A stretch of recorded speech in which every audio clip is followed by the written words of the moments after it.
A desperate sob tore from one figure, their wide, anguished eyes looking up as they clutched at the other's arm. With bloodshot eyes and a deeply exasperated expression, the other stood rigid, seemingly overwhelmed by the raw emotional display. Following a harsh burp, one figure, eyes glancing away with an impatient air, announced it was time to go. Beside them, the other watched with wide, apprehensive eyes, their silent frown reflecting a lingering sense of distress. Sobs shook one figure, their gaze fixed mournfully on a device in their hands, tears flowing freely.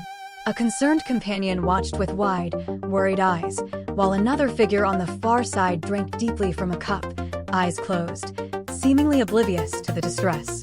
Tears streamed down their wide, anguished face, still clutching the device that held their recent heartbreak.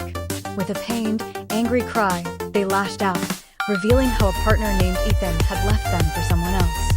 Their gaze rolled upward, an open hand gesturing in exasperation as they declared they'd already reached their limit for tears.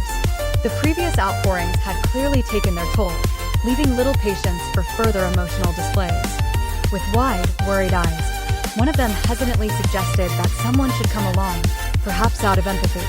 The other, holding a small object, looked on with a tired, slightly sardonic expression, commenting on their companion's unexpected surge of benevolence.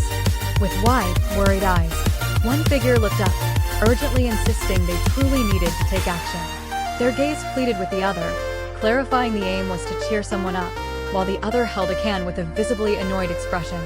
With tears streaming down their face, one figure clutched their phone, expressing profound feelings of being unwanted even by their closest relatives. Their companion, with a weary and dismissive gaze, offered a cynical rephrasing, asserting that all human connection was but a cold biological drug. With hands thrown up in exasperation, one figure vehemently declared their refusal to drown in tears over what they deemed utterly trivial matters. Turning to the wide-eyed listener, they curtly dismissed certain collections as entirely worthless, no better than gathering carrots. The leftmost figure, holding a container, intently explained that a minority opinion didn't automatically make one an expert. The middle figure watched with a bewildered gaze, while the rightmost figure regarded the pronouncement with a deeply annoyed expression, phone still clutched in hand.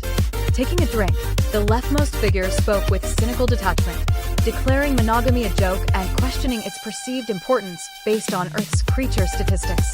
The youngest figure looked up, their eyes wide with distress and a tear forming. Beside them, the other figure stared forward, a bead of sweat on their brow reflecting a mix of shock and unease. With a tired, detached gaze, one figure cynically described humanity